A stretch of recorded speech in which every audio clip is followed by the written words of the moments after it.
You right there, ladies and gents, how is it going?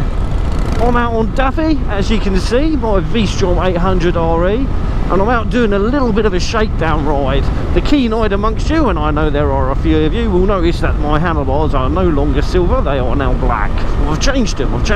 I was having an issue with vibrations, so I thought I would try and find myself a solution to sort that out. So let's go, shall we? Keep that bar. Rubber side down. So first things first, what is it I've done to the bike other than changing the handlebar colour? I have got myself some Rox Anti-Vibration Risers, which also rotate. They're quite nifty because it means you can bring the bar forward or back depending on what suits, if you've got long arms, short arms, all that sort of thing. They also have rubber mounts on them, which the stock bars on the 800 RE and DE do not have. So I'm hoping that that in itself is going to be enough to sort out the major vibration issues. Another thing that I have done is the obvious one. I've changed the bars. I've changed them to the bars from the Suzuki GSX-8S, and one of the reasons I did that was because I quite liked how the width of them. These are narrower than the V Strom bars, and I also found them quite comfortable on my 8S when I had that. It was also a lot less vibey on that bike, and I wondered if having a slightly narrower bar meant that there would be less vibrations by the time they got to the end of the bars. So there was science as well as vanity, as well as ergonomic comfort for me. Yes, I've got a shoulder injury, which is why I wanted to bring them into a narrower bar. Yeah, I also like black, dressed in black like a heart attack, eh? Now, another added bonus to going for the bars from the GSX-8S is it shares the same switchgear as the V Strom. So basically it already had the holes drilled in it exactly where they needed to be. So yes, that was a good idea too. Scienced it. In changing the bars, it did mean that I had to put on the bar end weights from the 8S, and the ones on the V Strom are bigger and heavier, and I wonder if they realised there was some vibration issues on that bike, so they put the bigger, heavier ones on to help mitigate that. Unfortunately, they don't fit on this bar. It's a different bolt that goes in the end there, so I've had to go with the bar end weights from the 8S. They look nice, and actually as a side effect, they also keep the bike a little bit narrower, meaning that this will be slightly easier to filter on now. Yes, I like filtering, and I like narrow, skinny bikes. So we are on a winner here. Winner, chicken dinner. So the install of the bars was pretty simple.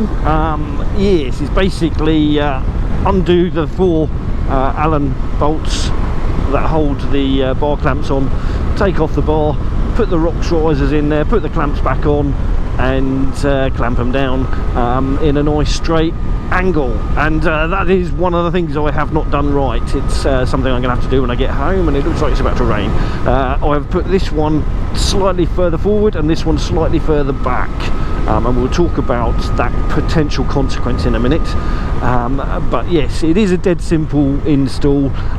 The only thing you have to be mindful of is getting the cable management and things that you bolted on in the right order. Which side of the road do you want, mate?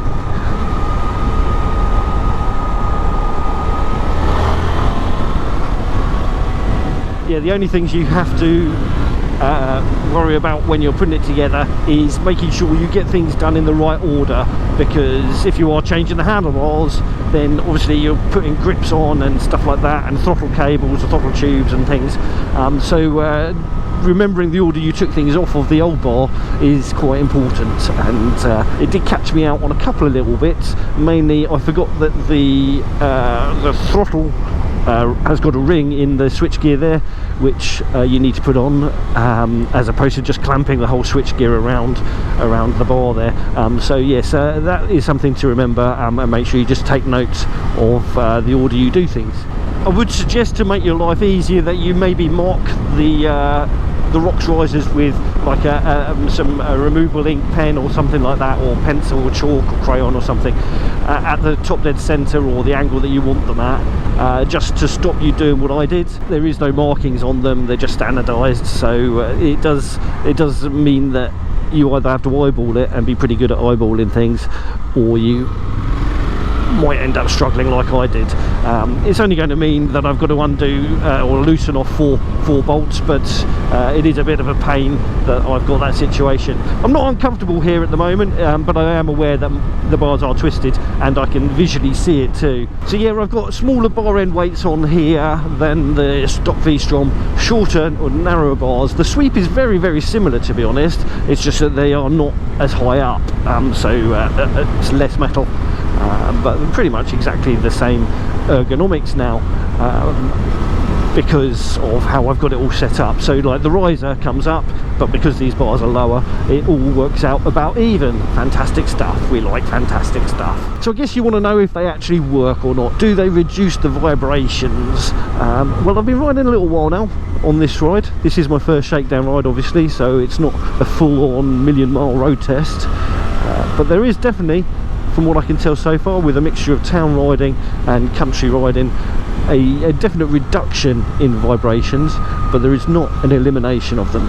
So if the vibrations for you are only minor and you don't really kind of care enough to spend any money on it, it's probably not worth you doing this modification, unless you just want narrower bars. And there's cheaper ways of doing that. If you're not that bothered about the vibrations, you could just get narrower bars, or chop the ends off the V Strom ones, or something like that. So I wouldn't say it's 100% sorted or success or value for money here. The bar risers themselves were 190 quid. Handlebars and bar end weights were 200 and something pounds, only just over 200 quid including postage. So yeah, this is nearly a £400 failure. I'm not saying the Rox Risers do not work, I'm not saying that at all. I just had quite bad vibrations from the bike, and I just had to do something about it, because I love this bike, I love this engine, I love just riding it, to be honest. So I have fixed some bits. I've now got a narrower bar, which is something I wanted for my shoulder injury, and I have reduced the vibrations. So it's not money wasted, it's just not money necessarily best spent on the things I've achieved. As a plus note, when I was messing around with all of this, I have redone my heated grip assembly. I was told by the shop I got the bike from that the wires were supposed to go up over the top and block the switchgear and stuff like that.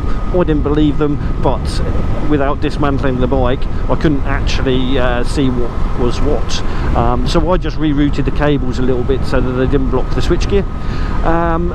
But someone on the UK the Facebook group for GSX-8S, 8R, V Strom 800DE and RE, he said that he'd had a play with it, and you could just turn the throttle tube 180 degrees and have the cable coming down here.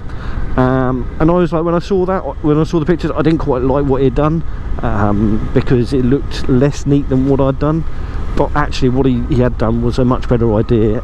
So thank you, mate. Can't remember your name. I think it might have been Steve, but I might be very wrong there, so apologies if I am wrong. I'm often wrong. I'm quite a wrong person, as some of my ex-girlfriends will tell you. But yes, so thanks for that tip on that. That works much better. I much prefer that. And then when you do that, it doesn't interfere with the brake lever at all. So yeah, I don't know why Suzuki say in the instructions to have the cable coming up over the top there. It's just crazy, cray. But that works. It's all nice and neatly set up. The bars and stuff, I think, look quite good as well in black. So to fix what I've done wrong, I've just got to undo that bolt there and the one at the back, that bolt there and the one at the back, give the bars a little wiggle, and then tighten it all down, and that should put them straight. And I'm hoping that what I've done hasn't actually put a twist on them here, but if that is the case, then I can just loosen off the top bolt there and there, using the nut underneath to stop it getting loose, to just make it all free and straight and stuff, and then just tighten it all back down again. But yeah, I'm quite pleased with that. So overall, I am pleased with the result. I don't dislike what I've done here, but it was an expensive way to narrow the bars. Yeah, it wasn't the idealist of choices for what I've done, but the vibrations I found very invasive on this motorcycle, and now they're reduced. They're not eliminated, but reduced. So maybe a win. These are cheap Doubletake knockoffs. I quite like them. They're not as good as the Doubletake ones, and they move around a little bit and vibrate a little bit, but they are better than non-folding ones when you want to put your bike in a van. Anyway, right, that is it. I'm not going to show you my food or bring you on the ride home. We shall just end this video here, because you've all gone anyway. None of you stay to the end. Anyway, right, if you haven't done so already, click the subscribe button. If you like the video, give it a big old thumbs up, and if you didn't, you can always give it a little thumbs down. Say hello to Daffy in the comments, and yeah, you would say take care, and I shall catch you all in the next one. Bye bye for now. Keep that bike. Ready, bird. Rubber side down. You know, you gotta keep that bike. Rubber side down.